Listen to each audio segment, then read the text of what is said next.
Aloha Kako, DJ Kano, and we're playing Division 2. In this video, I want to talk about Division 2, just about what is it and why would you play this game. I know I've done a video like that before, but I want to do another one because the Division 2 happens to be on sale again in the PlayStation Store for only $17.99, and that is for the Warlords of New York edition. That comes with the base game, the original game that first came out. I think it's been at least 2 years, maybe a little bit over 2 years now, and it comes with the very, very large expansion, Warlords of New York, that was released. I'm pretty sure it was about a year ago. I can't remember the exact dates, but anyway, you're basically getting two very large games. So the base game, I'm pretty sure it goes for roughly around 45-ish now, or maybe probably even 60 from the PlayStation Store, which is what normal games normally go for the full game. And then the Warlords of New York expansion, uh, which when it was released and probably right now at full price is about $30. So instead of paying $90 of a regular price, you're actually paying only less than $20. So it's a very, very good deal. And I kind of want to talk a little bit more about what you're getting in this deal. What's the big deal about this game? A lot of other games out there are at a good price, and people will say you get so much content. But what exactly is that content, right? If you don't tell me what the content is, I don't know what it's about. And I just want to talk about that a little bit because I never expected to get into this game. I really didn't think I was going to get into this game the way I did, and I actually stopped playing Call of Duty to play this game more. I was in the middle of Modern Warfare Season 2 when a buddy told me about this game, and he tried like several times, like, "Oh, you're gonna get the game? Are you gonna get the game? You're gonna get the game?" I was like, it wasn't on sale at the time he first told me, and then eventually it went on sale. Like the base game, this is before Warlords of New York. There was no DLC yet, and the base game was like $7. So I was like, you know what, $7, sure, I'll give it a shot. Let's go figure it out. But I was playing this game and Call of Duty Modern Warfare back side by side. I was playing both of them at the same time. But eventually, I gave in to this game because of I guess the biggest part is once I found other people to play with too. So not only did I play with my buddy here and there, but I found other people within the community that I play alongside with, and I get to play cooperatively versus competitively. So competition is fun. I still do like the rush you get from playing in Call of Duty. I recently have been playing Call of Duty Cold War a little bit, and I still do like playing that fast paced, very paintball airsoft, style of run and gun. So it still has its place. But in terms of what's really been grabbing my attention, and competition only goes so far too. If you're on a good streak, it feels good. Sometimes you have a good day, sometimes you might have a bad day, and especially if you have a bad day, you don't want to play anymore. You might even stop playing for a little bit. With this, because you're playing cooperatively and it's PVE, it's not PvP, you're playing against basically the game, you're playing the game content, and you're not playing against other players. It makes it a lot more fun and enjoyable to play for long periods of time. So that is a big selling point for this game, right? So co-op is a big deal. That's something I look for when I'm looking for a game, especially after playing the Division 2. Okay, the next thing that you need to know is that this is an open world game. So this is a pretty large open world game. Okay, where I'm standing here, it's a very, that's how small my dot is. That dot will take some time to navigate this map, and you will navigate this map, trust me. You navigate this map very, very thoroughly in the opening portions of the game, and you start at a very low level and you go through the base story. You go through the base story. It's a standard looter shooter kind of game, and that's how it was when it first came out. People, it was still new to everybody. But once you get through the early game content, the beginning game content, you're going to get to a point where you're going to reach the Warlords of New York expansion. So you'll be playing through additional story, like a whole nother set of levels that you'll get through. And then once you finish that story, you're going to get to what you see now, which is the end game content. And there's so many things and tasks and opportunities to still get gear throughout this end game content. Okay, so what does that really mean? Like, why would I want to continue playing the game if I finished the story? All right, so the point of this game really is to just get gear. It is a straight up looter shooter.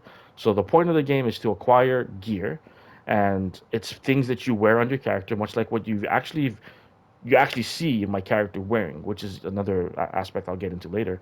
But you acquire gear and weapons, and basically what you do is you set up your character so that you can change your gameplay the way you want to play the game. So in terms of missions and things that you go through, you will play the same things over and over again. I will be completely honest with you. These things don't really change. They're the same thing.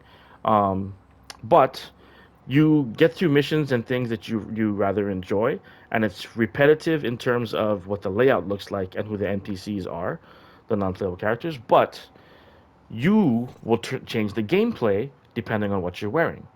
Okay, so what does that really mean? Okay, let's take a look at here, right? So these are the different pieces of gear that I'm wearing. You can actually see them on my character, like I told you, and you can change the appearance, which is another incredible aspect, which they added more recently into the game. You can actually change the appearance, so you can actually customize your character to make them look cool and change the colors and change the appearance of what you're wearing. And to me, that is actually really fun. I like being able to customize my characters. It's not really affecting my gameplay, of course not, but it's fun. It's fun. That's the whole point of why do you play a game. It's fun. So let's take a look over here. I got a mask, a backpack, a chest piece, gloves, knee pads, and a holster. Those are the six pieces of gear that I am wearing. In addition to, I have guns, primary, secondary, and my sidearm. And on the bottom here, you'll see that I also have skills, and these are just fancy gadgets that are part of the story that allow me to do really cool things and change up my gameplay even further. I have a specialization weapon that, again, it allows me to customize more and more of my gameplay. So all these things that you see on this screen are all different pieces that come together and make a puzzle. And depending on how I fit that puzzle together, it allows me to do different things in my style of gameplay. So if I were to run, say, mission A over and over and over again, I know where the spawns are, I know where to go, I know the entire map, I know how the where the boss comes out. I might know everything, right? But when I play it with a different, what they call a build, having this combination, this puzzle that I talked about, it's called a build. When I put a build together, it's going to be different every time I play mission A, even though I know the mission, the gameplay is going to be different, all right? And let's talk about that now, all right? So we have different attributes here. You can even see it on the far left side, right below my the 2908, that's my shade level number. Right below it, you see that there's red, blue, and yellow. The red looks like a target, the blue looks like a shield, and the yellow looks like a battery, right? So those are the different what you would call roles that you can find on your gear. Okay, so I would acquire gear like this, right? So this is a chest piece that will drop in the open world if I kill an enemy or if I open up a crate or something. I have an opportunity to get a piece of gear. All right. And this piece of gear could have red things on it with the target. It could have blue things on it with the shield, or it could have yellow things on it with the battery. So these are the things that will randomly appear on any piece of gear that drops for you in the open world, right? Or you acquire from a crate or wherever you acquire it from. You can acquire gear from multiple sources and you'll get whatever you get, right? So if you look at the things that I have, right? Let's look at the chess pieces. This one happens to have all red stuff on it. This one happens to have red, blue, red. This one happens to have red and yellow, right? So it's this is all random. This is all random. I don't dictate what I get. Also, you see the levels. So I have weapon damage of 11.9% here. This one I have it at 15%, right? So that's a max roll, is what they would say. This would be a good roll, but not a max roll. It's not the best thing in the world to use. So, depending on what level of difficulty you play, you will get better gear to drop for you in the open world, things with higher rolls, with better attributes, than other things if you play on the lower levels. So that's what you want to do is you build up from the lower levels, you power up your character. Once you get to the end game content, after you finish the Warlords of New York storyline, you'll be able to acquire of these higher levels of gear that you can get. The better gear you get, the stronger your, as I said before, your combination of gear pieces, your build will be. All right. Um, Beyond the roles itself, right? It seems like that might be it. There's all these different attributes over here. You have weapon damage, you have critical hit damage, you have over here skill haste, repair skills. What the heck does that all mean? They all have a very specific meaning, and those are things that you can learn as you play the game more and more. And I won't take all the time to go over that. I could, there is so much content to be talked about here that I could spend a long time talking about it, but I won't get into those details. Just know that there are so many different types of attributes you can have, and they roll differently depending on what you pick up off the ground. So you want a particular roll. So say you wanted something like this, where it's okay, it has an armor base core attribute, but it has some damage attributes below, because I want to have something that's pretty well protected. So I have armor, but I also want to be able to put out a good amount of damage. You're gonna go into the open world, do some missions, run with your buddies, do whatever you want to do out there in the gameplay, and hope that these things will drop on the ground after you kill enemies or open crates. And you're gonna hope that what you're looking for, depending on the type of build you want, is what you're gonna get. You, in what they say is farming, so you will farm, meaning continue to play missions and try to get loot. You farm for gear with your buddies and see if you can get good things to create builds that you want to run with. All right, so that's how the looting system generally looks like. Another thing I'm going to add is that you also have on your chess piece, you have a particular talent.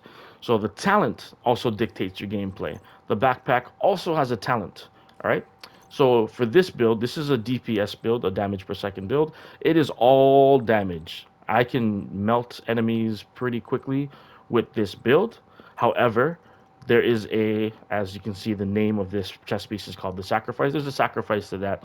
All damage I deal is amplified by 30%, which is no joke. That's a big percentage of damage improvement.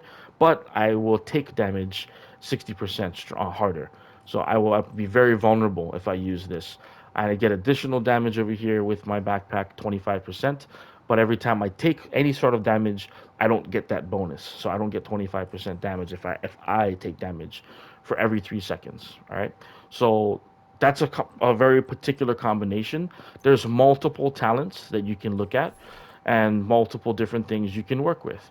As you're building yourself up, this is a thing that was added more recently in the game. Not that recent, but it definitely didn't exist at the very beginning of the Division 2 when it first opened up. You have the recalibration library. Okay, so as you acquire guns and gear, you can actually come in here, and this library is built off of the guns and gear that I didn't want to keep. So say I have a piece of loot that I found. Okay, so say I found this gun right here, right? This ACRE, and I didn't want to keep it, or I just wanted to build up my library.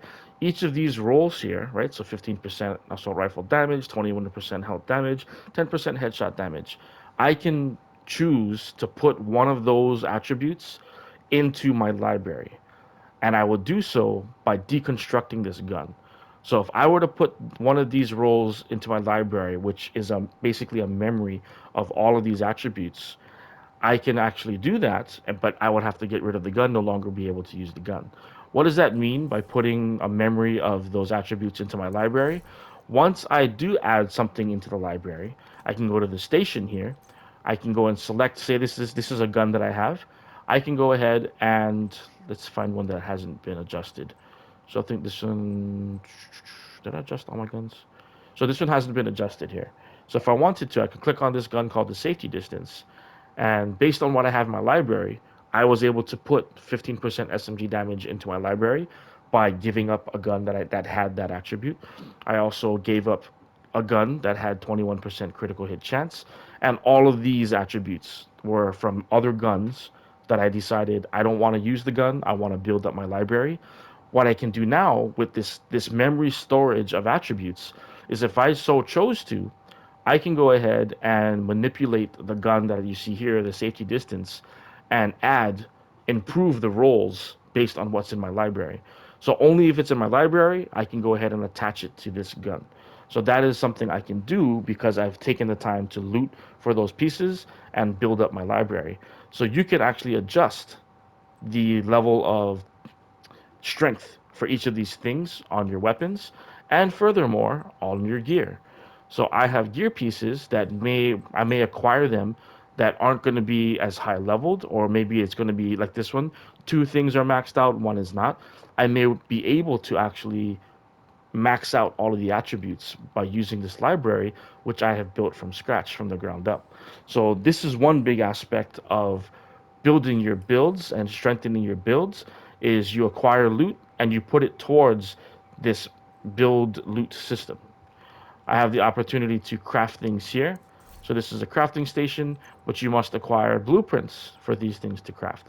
So there's an opportunity for me to earn certain specific gear. While talking about the gear, let's take a look and see that. Let's come to this one right here again. So this brand set, if you look at the right side where it has the anchor icon, it's called a brand set. And this brand set is called, the name of the brand is Providence Defense. So I have a Providence Defense brand backpack. I can also have a Providence brand chest piece. And what does that mean? I have 2 out of 6 pieces are the same brand. And that's why you can see under the brand set on the right side, I'm acquiring, by having one piece, 15% headshot damage. And then by having the second piece, this is why it's highlighted, I gain an extra 10% critical hit chance. So I can get critical hit damage and chance from having more than one piece. So if I had a third piece of Providence Defense, I would have critical hit damage there.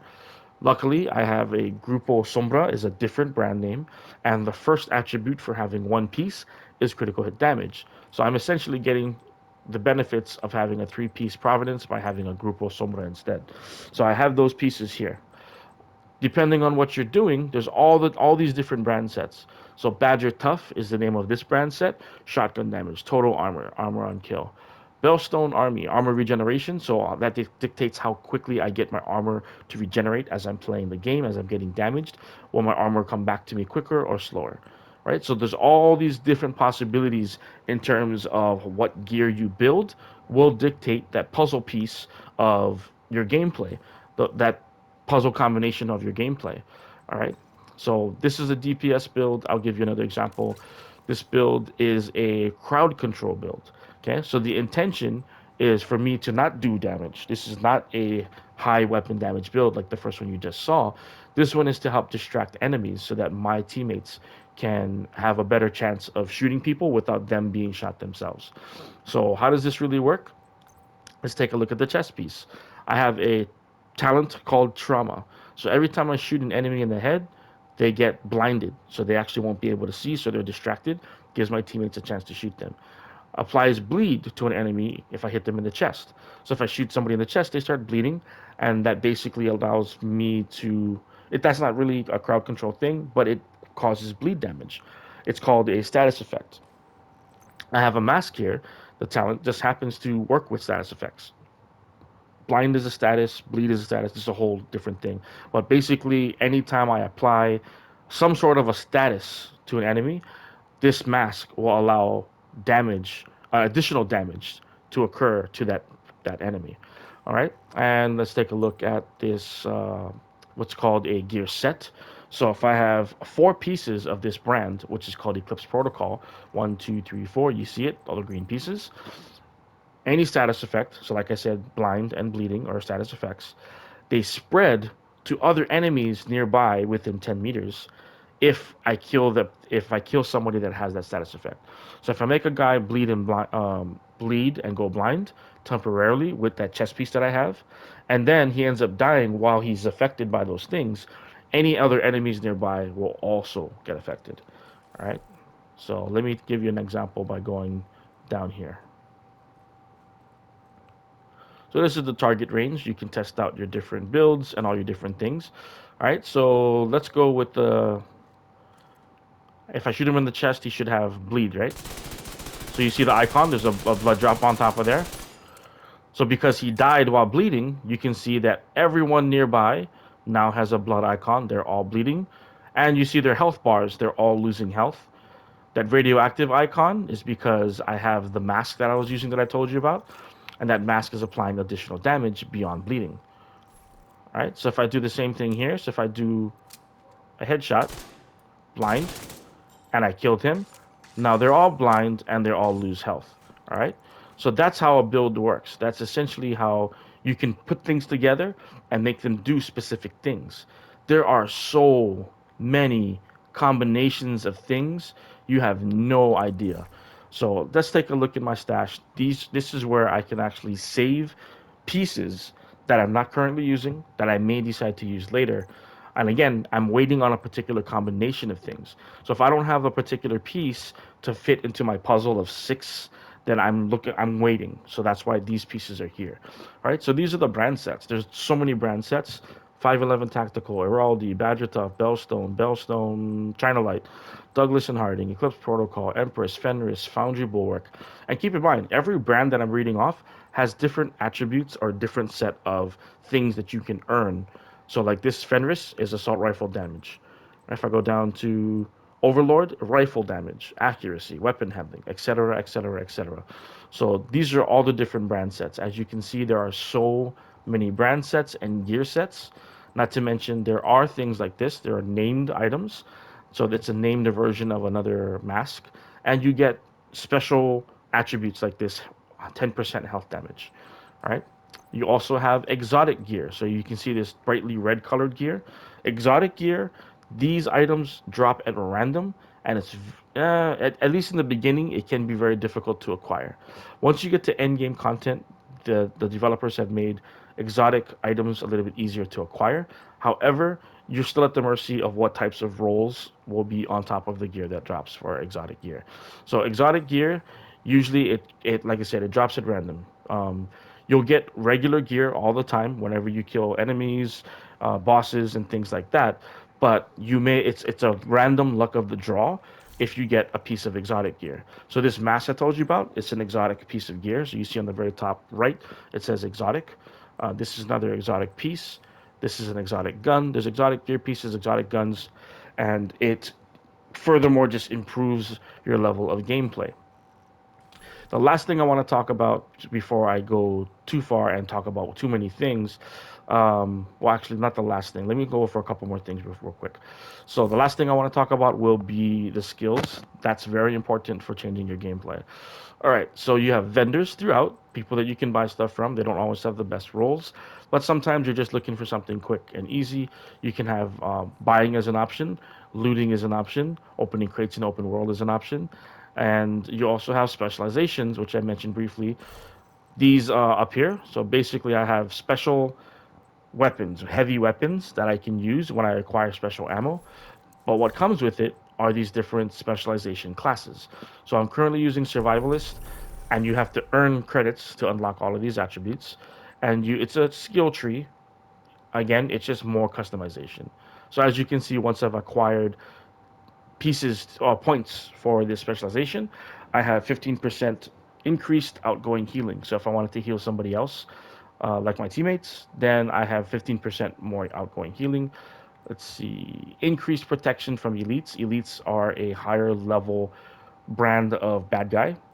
I also acquire incendiary grenades, so grenades that burst into flames and leave fire on the ground. All other different types of stuff that you could go through and learn about once you get the game. So there's so many different classes and things that you can acquire and unlock for specialization. Let's see, anything else that I'm forgetting or missing that's super important? Right now, no. There is so much more. I'm just trying to be selective, and I don't want to bombard you with too much information. So right here, these masks on the wall. There is actually a whole nother thing which you can see in a different video or other videos that you can find on YouTube. It talks about how to hunt for hunters. So these are another brand of bad guy that is nothing to do with the main story. It's just like Easter egg type stuff where you can do special things. Like if you go to a very specific location, you find like a series of targets or something. You shoot them in a particular order, very escape room-esque, and one of these bad guys will spawn in a puff of smoke. If you can kill them, you can acquire their mask and wear their masks. So that's another whole thing. There is like seriously, there's so much that I can't go over everything. I'm gonna have to end here by talking about your skills. Okay, let's go to the Coop Dennison, and he has skills. These are the things that I showed you that are on the top of your build. You can have two skills active at a time, and there's different things they can do. So one important one that a lot of people use on the higher levels when they run by themselves, they run solo, is a reviver hive. It's exactly what it sounds like. If you were to get killed, You have this hive that's hanging from your backpack. It drops to the floor and it revives you. Depending on how strong your hive is, you may have more than one charge, and you can actually go ahead and revive other people too, much like how this little preview window is showing you. There's different variations of all the different skills. This variation, for example, is a stinger hive. It's the same skill, but it has a variation that bleeds people out and kills them. Little stingers come out from the hive and it attacks enemies. This is a restore hive. So instead of actually bringing someone back to life, it helps them boost their armor back up so they can prevent them from dying in the first place. All right.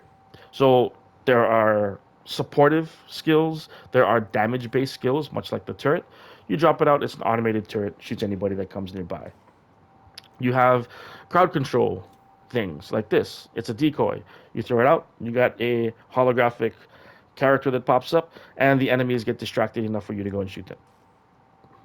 Okay, and you also have very, very strong defensive things like a big fat shield that you can use while face tanking enemies. Right? So these change up your gameplay, right? So imagine trying to find the right combination of what works for you. Do you want to put, skill-based things together where all you want to do is have your turret and your drone go and do all the work for you? Or do you want to have something that you can actually face tank with that shield? Get really up close and personal and get guys in your face and take them down immediately like that, point blank. Or do you want to snipe? Yes, you can actually have sniper builds. Right? So you can actually throw on certain gear, sniper rifles, and so forth, and shoot from a distance. You have a lot of options. Okay, I recommend this game, especially for $20. And if you are able to find a community, either on Reddit or online somewhere, there might be. I think Reddit's one of the best places. At least you can find some people that have discords. So you'll have people with discords because there are people in the community that play so many different times of the day because they live in different areas of the globe. So some people I've connected with are from Amsterdam. They're from the continental United States, all over East Coast, West Coast, Central, you name it. Other countries, it's really, really crazy how widespread the community is. It's not a big community compared to things like Call of Duty or Fortnite or whatever, but there's still a very active community no matter what anybody says. So you can still find people out there if you take the time to look. You also have a call for backup feature. Okay, so what I can do is I can go over here and I can go to my social menu. On the very bottom, you see it says call for backup. If I call for backup, this is putting out a call to anybody out there that's playing the game currently to join my session, and I can get them to play with me. I can also go to my menu, go here, and look to see that once in a while there'll be a call out for someone else asking for help. And I can go into their session if I see an icon for someone asking for help, and I can join them. So you can make friends that way. You can actually just join up. You don't even have to talk on the mic if you don't want to. Join up, play with them for a bit, then you can leave. Right? So there's a lot of opportunity to expand and play in this game. And yeah, I mean it's insane how much work has been put into this game.